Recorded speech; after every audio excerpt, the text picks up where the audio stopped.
The Signal Oil Program. Yes, the Signal Oil Program. The Whistler.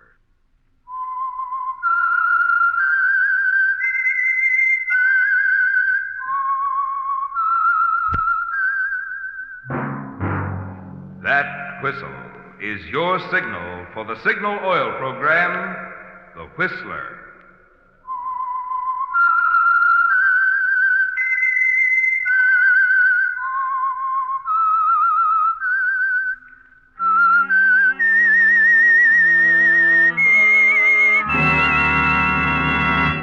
I am the Whistler, and I know many things, for I walk by night.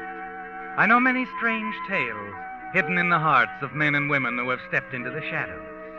Yes, I know the nameless terrors of which they dare not speak. Yes, friends, it's time for the Signal Oil Program, The Whistler, rated tops in popularity for a longer period of time than any other West Coast program in radio history. And Signal gasoline is tops, too, tops in quality. It takes extra quality, you know, to give you extra mileage. And Signal is the famous Go Farther gasoline. So look for the Signal circle sign in yellow and black that identifies independently operated Signal stations from Canada to Mexico. And now the Whistler's strange story, Beyond the Wall.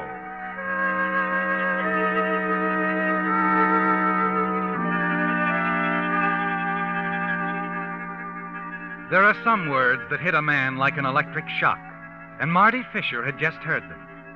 He was standing at the head of the line of prisoners, as he always did on Visitors' Day. But this time he didn't smile at the guard, pick up his card, and move casually on toward the wire wickets at the far end of the room. This time he stood paralyzed, rooted before the battered oak desk, staring at the man who sat behind it. What's the matter, Marty? Didn't you understand me? I said your wife didn't show up today. But she told me she'd be here. Sorry. Next. Look, check the waiting room, will you? Maybe the roster's wrong. Maybe she didn't get a name. She isn't here. Now, look, there's still a half hour of free time. Go on back out to the yard. But she's never missed a visitor's day in 5 years. I got news for you. There's always a first time for everything. A lifer like you ought to be able to figure that out. Next.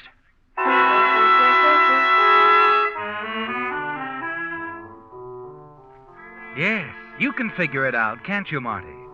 You've seen it happen before to hundreds of others here at the state prison. And now you wonder if it's happened to you. For months, even years, a woman will show up at the visitor's cage every Wednesday, wearing a smile and murmuring soft words. And then one Wednesday, she doesn't come. And after that, if there is another time, there are excuses. The words are a little less soft, the smile a little more forced. Yes, Marty, you've seen it happen before. Now you turn, half stumble out of the room, and walk slowly down the gravel path to a bench in the sun. Well, Marty, old man. Didn't expect you out so soon. Sit down. Yeah. She didn't show up, Well, she's an attractive woman. It was bound to happen. Shut up. I'm told there are an amazing number of desirable men who are not in prison. I said shut up. Of course, your wife might have come down with a headache, or had an appointment with a dentist, or been busy with a church supper. Lay off me, Barron. I'll break your head. Don't get excited, Marty. You know what happens to those of us who get excited. All right, then leave me alone. Of course. I know how you feel, Marty. But don't worry. You'll get over it. Why, in no time at all, you'll forget you ever had a wife. Okay, so I'll forget. I'm sure you will. However, it won't be so easy to forget the money, will it? What money? Now, Marty. What money? Let me see now. I recall that payroll job of yours. Plant guard was killed. $75,000 was missing. The money was never recovered. I don't know what you're talking about. Tell me, Marty, does your wife know where the money is? Look, Baron, I told you a million times I don't know anything about $75,000. Now forget it. Oh, very well, my boy. However, I've been thinking I might be in a position to do you some good one of these days. Yeah, sure. From the outside, that is. What are you going to do, gnaw your way through the wall? Well, at least there's some reason to believe that I'll be out of here before long. You've heard of paroles, haven't you? You getting a parole? I think so. And the connection that's fixing mine could probably get you one.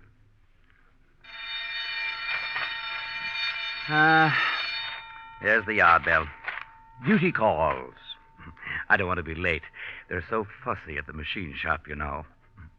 But we'll talk about it again, Marty. Yeah, sure. Oh, and about your wife, Marty. Don't worry. She really might have had an appointment with the dentist. Well, that's her.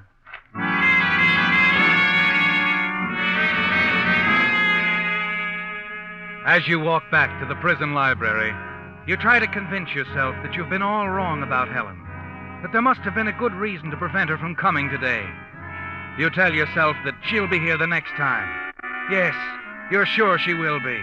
Aren't you, Marty?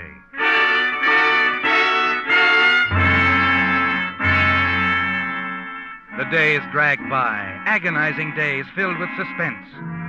And then finally, next Wednesday, you're sitting in the visitor's room, looking at Helen on the other side of the screen. Hello, Marty. Hello, baby. I'm sorry about last week. Yeah. I just couldn't get here, Marty. I was feeling terrible, the old headaches again, and worse than ever. Yeah. You're not mad, are you? No.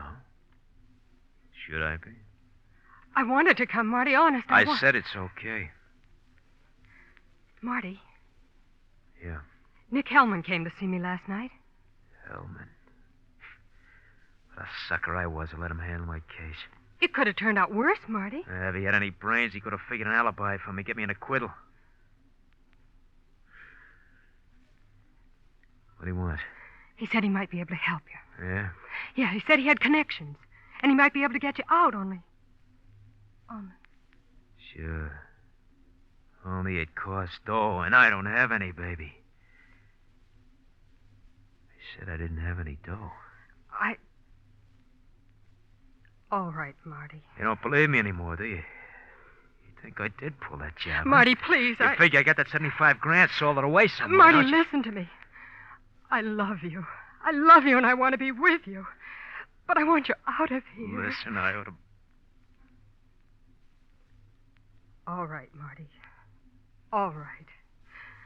I was only telling you what Hellman said. You didn't finish, baby. What? You're supposed to ask me where the dough is. You tell him and everything is keen, huh? Marty, I'm out, please. just like that, huh? Oh, kidding me. I know, Hellman. Look. You tell him to forget about it. All right, Marty. And Helen, Yes? I think you better forget about it, too.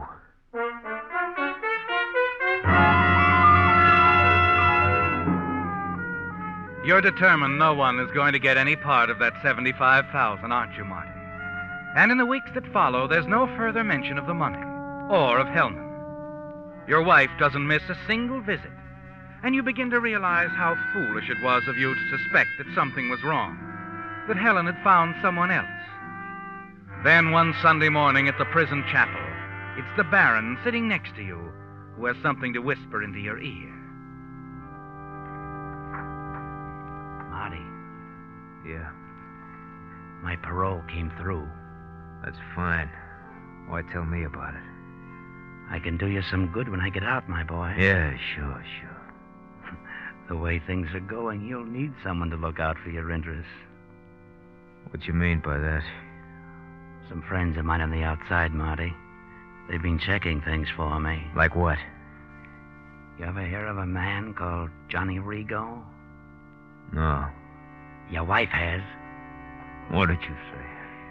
My contacts tell me she's been running around with him. Now, keep your head down, Marty. The guards. Well, what are you handing me, Baron?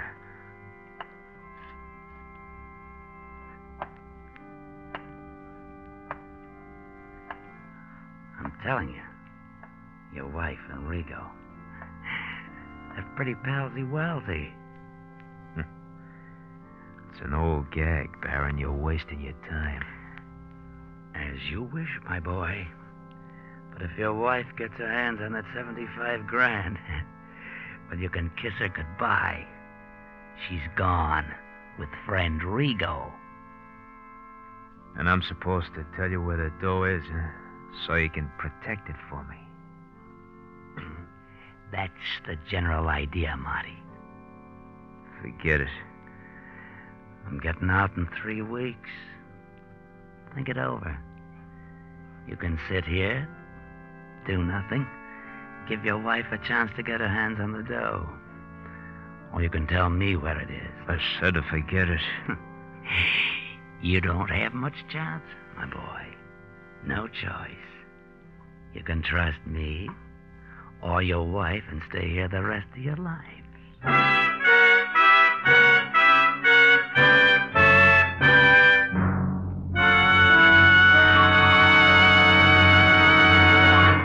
With the prologue of Beyond the Wall, the Signal Oil Company brings you another strange story by The Whistler.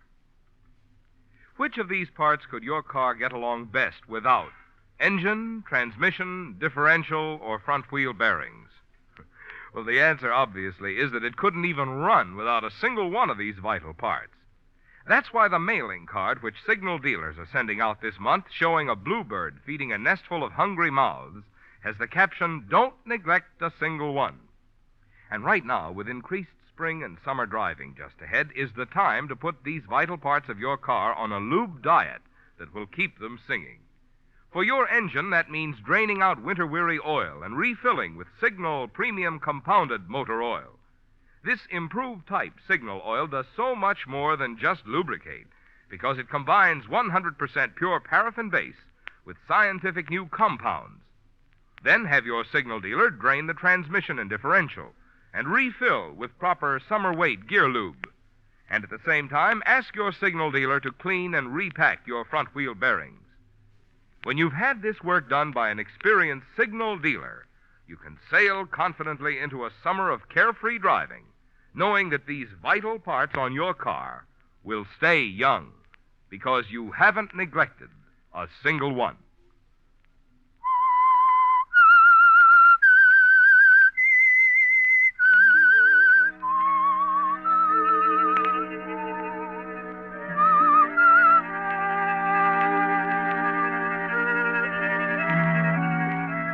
You're not greatly concerned about the money from the payroll robbery, are you, Marty? You're certain no one will ever find it. But you are worried about your wife, Helen.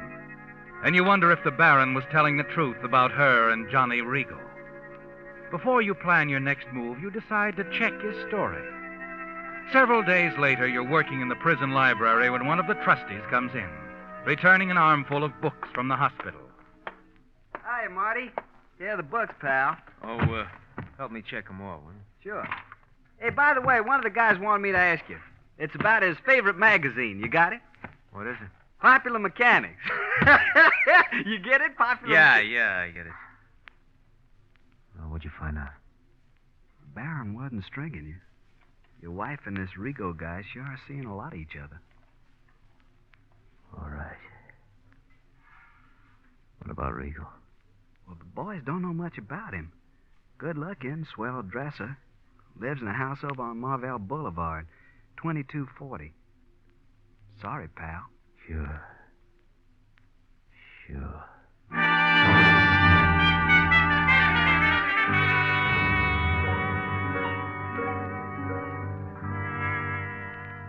Well, what is it, Marty? Ready to talk about the money? Yeah. Yeah, Baron, I'm ready to talk about the money. But you're going to have to earn it. If the cut's big enough, okay. It'll be plenty. Half. 37,000. 37,500. All right. And, what made you change your mind, Marty? To tell you I had that dough? No. I've always believed you stashed that roll, but you're not cutting me in just because I have royal blood. No.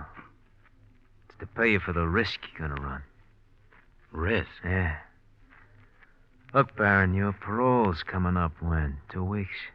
2.5. What's that got? It's got everything to do with it. That truck, they have you running to town every month. This will be the last trip before you get out. Right. You're not making that last trip, Baron. I'm not making the trip, but I'm making it. But they'll expect me to... You? Yeah, that's right, me. Now get this. Won't be any trouble. The way they make the check, it's always been you. And you've always behaved yourself. The perfect trustee. I can't do it, Marty. Not even for what you've offered. It's too big a chance. If I messed up my chance at parole... You'll do it. You won't mess up anything. All you gotta do is keep away from the guards. Hang around where I work and wait. I'll be out and back in again in 3 hours. I got it all timed, Baron. You got what all timed? What's so important? Why do you have to go out there? And how do I know you'll be back? I'll be back. It's the money, Baron. In 2.5 weeks, I could handle it for you. Sorry, I don't trust anybody. But I have to trust you. If you want, 37,000. 37,500. All right. Do you want it? How do I get it? I'll stash your half of the dough someplace where you can find it when you get out, okay? Look, why don't you let me take care of everything for you? I'll be out in a Look, chum, it's my way or nothing. Marty, I guess I ought to tell you. Tell me what? I've been up to the administration building several times in the last couple of weeks. I happened to find out something. You did, huh? I heard they were going over your files again. There's a chance your case will hit the parole board in another 6 months. What are you handing me? That's what I heard, Marty.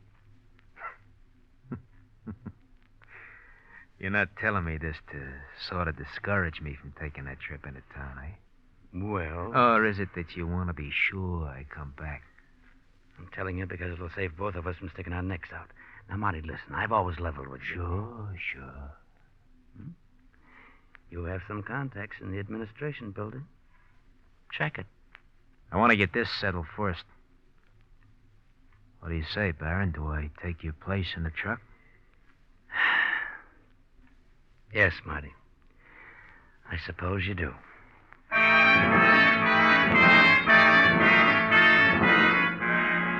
That's all, Marty. All you need. The Baron's cooperation and that one round trip into town. By the end of the week, you're ready. The steady rain makes a heavy oil slicker excusable. A rain hat that can be pulled low over the eyes. In the machine shop, the Baron starts the truck, runs it out into the yard, has it inspected, and then drives off. No one pays any attention as he swings around past a loading platform, momentarily out of sight of the inspecting guard, and makes the switch with you. The truck doesn't even slow down, only now you're at the wheel, Marty. Thankful for the rain that helps your plan work. A plan that will take care of your wife's boyfriend, Rigo, and helps you drive out the service gate with no one knowing.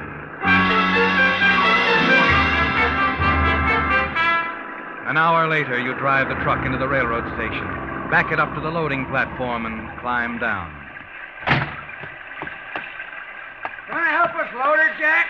No, I don't feel so good. Going over and get some coffee. Ah, you guys. All the same. Yeah, if you only knew, brother. If you only knew.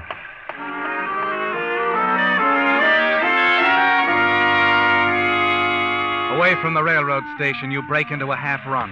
Rigo lives several blocks away, and you don't want to be gone too long. Approaching the place, you slow down, moving carefully. When you reach 2240 Marvell Boulevard, the house is dark. That's something you hadn't counted on, Marty. Rigo isn't home. The place is empty. You stand there wondering what to do, realizing that precious minutes are running out. And then a car swings into the drive. You press back against the house, hidden by the shrubbery. It's Rigo, all right. And he's driving into the garage. Perfect, isn't it, Marty? Almost too good to be true. You run forward silently and reach him before he shuts off the motor. Well, get out, Rigo. Sit tight. Who the That's devil? right. We haven't met. You don't know much about me. It's okay, Rigo. I'm not sensitive if you're not. Now, look, Shut up. Open that door. No, don't turn the motor off. We're in the garage. The fumes will... I know what the fumes will do. Listen, I don't know what you're talking about. You don't have to know too much, Rigo. Just that some guys don't like their plans interfered with. Plans? Can it? I'm talking now. I'm running a show. You're out of your mind. Let me out of here. Hold it, Rigo. What do you want? Stop your squirming, pal. It'll be over in a minute. Just gonna tap you on the chin. What? Put you to sleep for a while. Carbon monoxide fumes will put you away for good. Look, who are you? The name is Fisher. Marty Fisher. Fisher? Marty Fisher? Yeah. Now you know.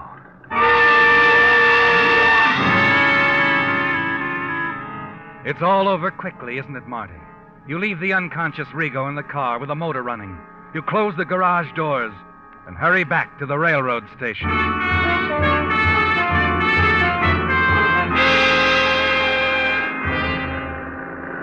An hour and a half later, you're approaching the prison gates. Everything has gone according to plan, hasn't it, Marty? There hasn't been the slightest slip-up.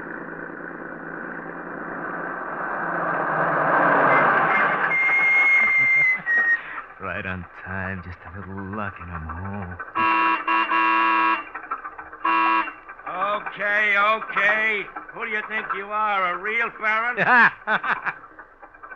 All right, what are you waiting for? Take it through. Right.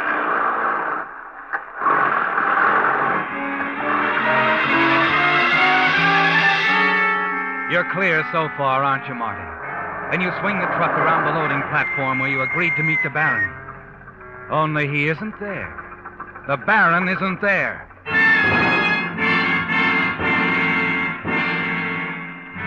You slip the heavy raincoat off and the hat, toss them on the seat, and step out of the truck. You're about to walk away when he comes towards you. Baron, where you... Skip it. Let me in there. No, wait.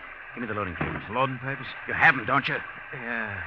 Here. Get in your truck, Baron. They're waiting for you back there to unload. Well, we're all right here. We can talk. Where'd you hide my half of the money? The money? I don't like the way you said that, Marty. You don't, huh? No. You're not getting any ideas about changing your mind. Now that you're all set, I mean? I never changed my mind. Go on. It's been made up from the beginning.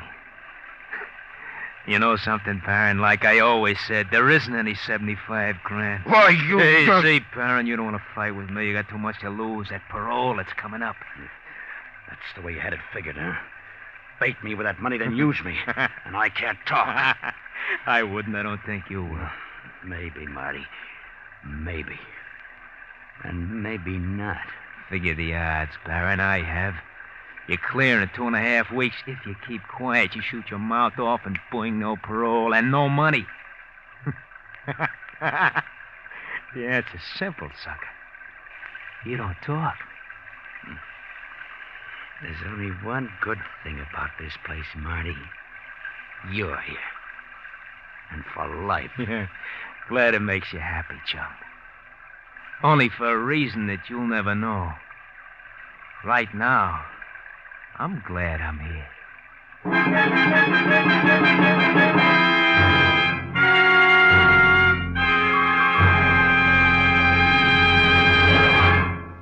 The Whistler will return in just a moment with a strange ending to tonight's story.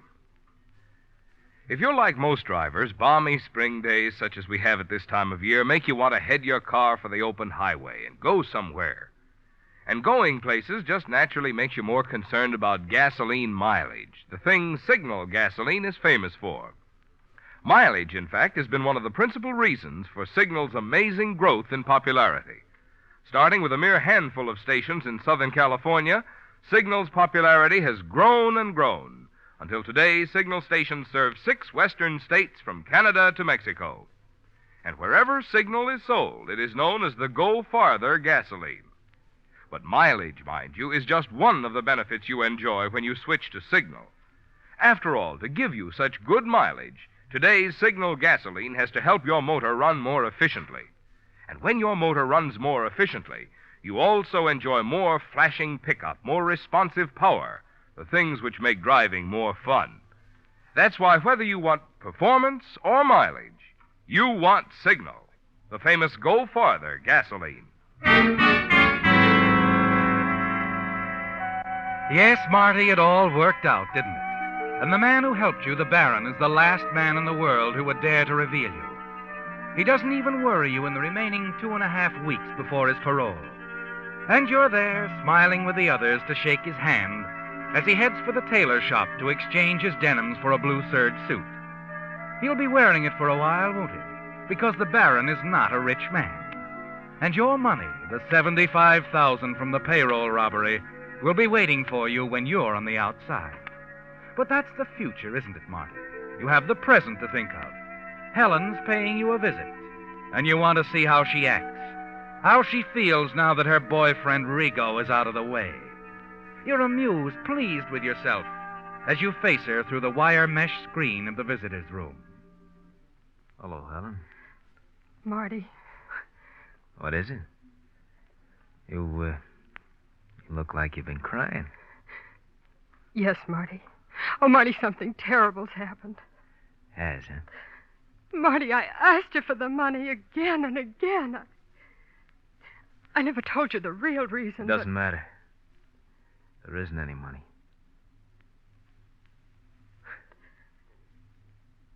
You loved him that much, huh? You see, Marty, I guess I'll never stop loving you no matter what you've done. Only, well, now there's nothing more I can do. What are you talking about? There was a man, Marty, a prominent man, and he was convinced you were innocent, and he was in a position to do things. Do things? Yes, he'd been talking to the parole board for months, and with a little more time to work on it, he was sure you'd be free soon. I know, Marty, I know. I've been working with him constantly. Wait a minute, wait. You mean this man would fix it so I'd get out of here? Yes, Marty. You'd have been free. But now I don't know where to turn because Johnny Rigo... Johnny Rigo? Yes. Johnny Rigo can't do anything for us anymore.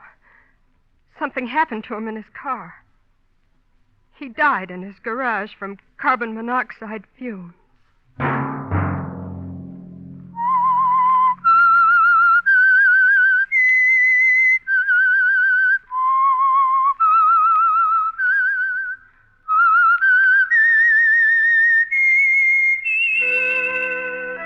Let that whistle be your signal for the Signal Oil program, The Whistler, each Sunday night at this same time.